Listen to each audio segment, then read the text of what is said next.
Ministers will be the preparation of 2020 budget for presentation to the National Assembly in September. They must work hard to pass the test. And Sani Michael Omakuji says, while congratulating the newly constituted cabinet, they should not be carried away by the euphoria of their new status, as there is a lot to be done. With the unbundling of power ministry from works and housing, we expect to see improvement. Fix power for a better Nigeria. And Dele Jack Solomon tweets, the newly constituted cabinet must play a formidable and credible role in advancing the Nigerian cause, bearing in mind that Nigeria is no longer going to be business as usual. They must provide their skills, entrepreneurship and expertise in moving the nation forward. Bala Amos tweets, much work awaits Minister of Defense, Interior and Police Affairs looking at the security challenges in the country. We hope they will perform as expected. And Titus Monday Knock tweets, the tax ahead would be enormous for the new ministers, but they should strive to make Nigeria great again. Job creation from our team for our teeming youth, industrialization, tackling insecurity, fixing the transportation sector, and above all, Akejo Lagbejo, at this stage, they all need the support of Nigerians to drive the vision of Mr. President, which is to give us a future. Specifically, the civil service must respond positively to improve the quality of service to make the job easier for their incoming ministers. And Mike Anyako tweets, big congratulations to our newly sworn-in ministers. Congratulations also to PMB and all Nigerians. The tasks ahead are enormous, but they are achievable. The ministers must work as a team and never be pessimistic to achieve just success. They must carry their permanent secretaries along to avoid internal conflicts. And Alpha C, newly constituted Federal Executive Council, should be focused, forthright, shun corruption, and borrow a leaf from President Buhari, who stands against corruption tendencies and not in doubt, knowing fully well that a lot is expected of them in view of numerous challenges facing the nation. And Abraham Kolo tweets, I congratulate them, but there is no time for foot dragging. Nigerians are hungry and angry. They should know that positive action is needed for them to leapfrog of their country.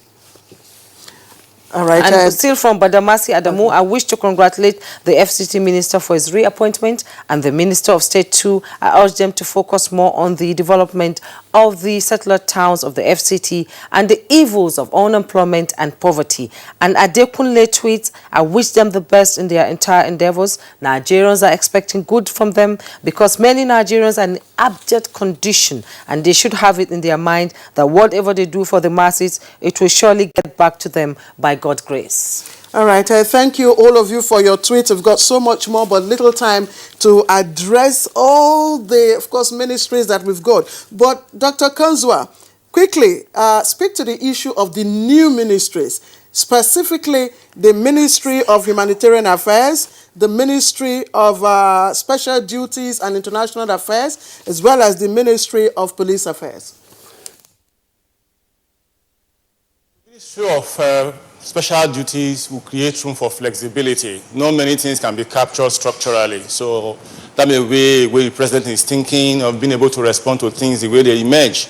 And the Ministry of Humanitarian Affairs, for me, I think that is my best of the lot. We have a lot of problems across the country, just like Jide said. We have IDPs, we have natural disasters, and so on. So we need to also put our national power behind our citizens who are in dire straits in those situations currently. And if you just indulge me a little, I would like to, presuming there's supposed to be a kind of interaction between me and my compatriots in the studio, some of the last statements made by Hamisu, I believe they were not terribly circumspect about the health sector. The issue of some health practitioners diverting clients here and there is very, very minuscule. The challenge we have in the health sector is momentous. We need a huge investment. We need to do a detailed study of how we are going to proceed. I can tell you that the issue of brain drain is a mass of issues that cannot be teased apart immediately. People are leaving this country in frustration after the nation has spent a lot of money training them, not just doctors, pharmacists, lab scientists, and so on. So it's not going to be a question of diverting one or two patients or suppressing hospitals and so on. And if you even look at the way the health sector has been studied over time, there is being consistent under budgeting. People are underpaid and so on and so forth. So those are not the issues at all. And I don't think we should ever encourage recrimination as part of our national policy. We must position ourselves to study our problems scientifically and mobilize national power to solve them. Okay, thank you, Dr. Kozwal. We'll probably get back to you before we round off our program. Jude, we now have those ministries, in addition to Minister of Defense and Interior, all these three, also looking at the issues of security, which is very, very critical. It cannot be overemphasized that, in fact, if there is one super minister that a lot is expected, is that of Minister of Defense and Police, because it's about national security we're talking about. Look at the statistics. In fact, it is failure of the security that is creating this Ministry of Humanitarian Services, Social Development, and National Disaster Management. Because if we have gotten our security architecture right, and there is no refugee, there are no IDPs, we will not have that ministry. It will not have been necessary. So the Minister of Defense and Minister of Police have their job cut out for them. They need to redouble their effort, make Nigeria secure. Because the only reason why you have, it's not so much about poor remuneration that is causing brain drain. Part of what is causing brain drain of professionals in Nigeria is insecurity. People are resigning their jobs to go and take up, citizenship elsewhere because they feel that they will be better secured over those places. The roads are not passable. You have security challenges. People are being kidnapped like snails on daily basis, and we now have on our hand a national emergency in terms of security, and that insecurity also affects our agriculture. Because you talk about food security. If farmers cannot access their farms, or they have to pay ransom to some bandits to be able to access their farm, how can you ensure food security? A lot of people who are supposed to be on farms are now in IDP camps. So we need national security. The security of this country is number one. Whether you want to do transportation, you want to fix aviation, you want to fix infrastructure, is it not when you are secure? Look at people who are contractors who are being kidnapped. We had in Kwara, which has never recorded kidnapping before. We have 4 Chinese, or is it Chinese or Lebanese, who were kidnapped, although we thank God that they've been rescued. So if you don't have national security, every other challenge will remain as it was. Even power will not be resolved. Because those who are supposed to carry out the reform, those who are going to install the new transmission lines, if they are not secure to be able to do what they needed to do, the challenge will remain extant. If we still have vandalism as part of our problem, you will not be able to have seamless transportation through pipelines of gas to power those thermal stations that be built. So everything revolves around security. Physical security, and like I said, there is a nexus between physical security and food security, because if people cannot, even when the accessor anchor borrowers came, they are able to get loans from CBN to go and do agriculture, and many unemployed youths go to farm settlements. If they are chased out by due to either farmers' conflict, they will leave, and some of them will prefer to go to Ghana or to other climes to settle. So we need to redouble effort in making the country secure. And all this will not be possible without education, because the education sector is there, and the minister is back. And there's no country that can go forward without an educated society. So what areas do you think, what advice would you give the Minister of Education now that he has come back? What areas should you look into to ensure that out-of-school children, girl child education is addressed? It cannot be overemphasized. See, like I wrote a piece, and the 4 revolutions Nigeria need. That was last week. 4 revolutions Nigeria. And I said in that article, I said one of the key revolutions Nigeria need is educational revolution. We need the innovation, the research, development that Dr. Amisu is talking about. It's through education. You want to do STEM. STEM is science, technology, engineering, and mathematics education.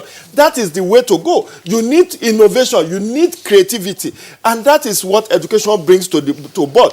Education makes your worldview, why that even where you have not been to, you read about them, you can take a cue from them, you can adapt their situations, and that's why we need to fix our education sector, which is comatose. As we are talking about health sector, you can also see there is a lot of brain drain in our education sector. Yeah. Many of our lecturers are in South Africa, they are in Dubai, they are in Saudi Arabia, teaching and making giants out of the children of those countries. So we need, and the good thing is that education is on the concurrent legislative list. So the state, local government, and federal government needs to work harmoniously together to resolve the challenge. There must be industrial harmony. Yeah, today we have NASU and SANU on strike, on warning strike, 5 days warning strike. We need to deal with the restiveness in the education sector. Okay, Dr. Hamisu, I have to give you the last shot. I'd like you to speak to the issue of education. He has, of course, talked about it and the gaps in the education sector. But the minister, the former minister, has been retained. That's Adamu Adamu. He's retained in the ministry. Now, also look at the new ministers that are supposed to, or that are now manning interior, defense, and police affairs, which again is very critical. Quickly, a word of advice for them. Yeah, for me, security. There is so much wrangling and interagency rivalry that needs to be dealt with. Because where there is need for collaboration, you see, no nation will succeed without intelligence gathering. And without that, you cannot really do anything. Now, intelligence gathering has been largely neglected in Nigeria. So we wait for the criminals to start doing their thing before we start running after them. And the security system is supposed to be ahead of these issues. Secondly, we must not actually leave the business of security to service chiefs. Major General Bashir Salih Magashi is Minister of Defense. Police Affairs is Magari. And then you have Interior is Aregbesola. Yes. Now, what we needed to do in the security sector is to democratize security. What I mean by democratization is security is everybody's concern. But what has been happening largely is security has been turned into something that has to do with armament. So it is only service chiefs or those that are wearing uniform that can really provide solutions to security. No, there are a lot of researches out there that have been done. For instance, what has the governor of Zamfara state done to stem the tides of killings? He realizes that there are some of the traditional rulers that are complicit. What will be the first step for them? Yeah, what he did is to depose them. He has been deposing those of them that has been caught. Some of the malams that have been caught to be supporting the bandit, he is dealing with them. And that is stemming the tides. So you could see the action of one governor having ripple effect in terms of stemming security. Instead of shouting that federal government is not doing anything when it is the responsibility of the state government or the local government chairman to act. So Dr. Hamisu, what are you telling us? What I'm telling us is there must be collaboration among board and interagency rivalry must be dealt with so that tough war will be reduced. Everyone wants to claim credit. The second thing, again, let me go to education briefly. Our education curriculum has to change across board. From, you see, if you take our social sciences, for instance, and that's why when you bring people to the studio, the first thing they will do is when you're talking with them, they will say, for instance, in America, for instance, in Canada. By the time they're coming back to studio, the program is done. Nobody is referring to Nigeria because our educational curriculum has taught us that whatever we have here is bad.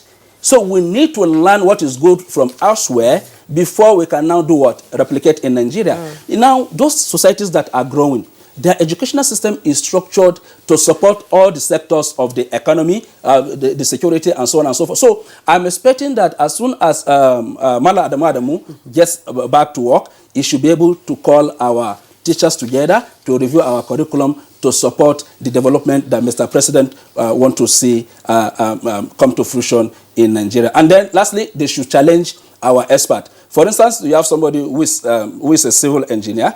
He is there lying on the street. He's there in the classroom. He has a lot of researches that he can give to federal government that will generate a lot of ideas. This government has not tapped seriously into our educational system to see what we can offer. Thank you so much. We're running out of time, actually. We've run out of time, actually. Yes, we've run out of time. We cannot go to Benin, but we thank you, Dr. Okozua Osaoro, Public Affairs Analyst. It's been a pleasure. Thank you for your insightful contribution. And back here in our studio, we thank Abdurrahman Abu Hamisu, Doctor, Public Affairs Analyst. Thank you so much. Thank you. And our usual Jide Ojo, Public Affairs Analyst also. It's been a pleasure. Thanks for having me, Julia. Thank you so much. Claire. And now we go to the sports update.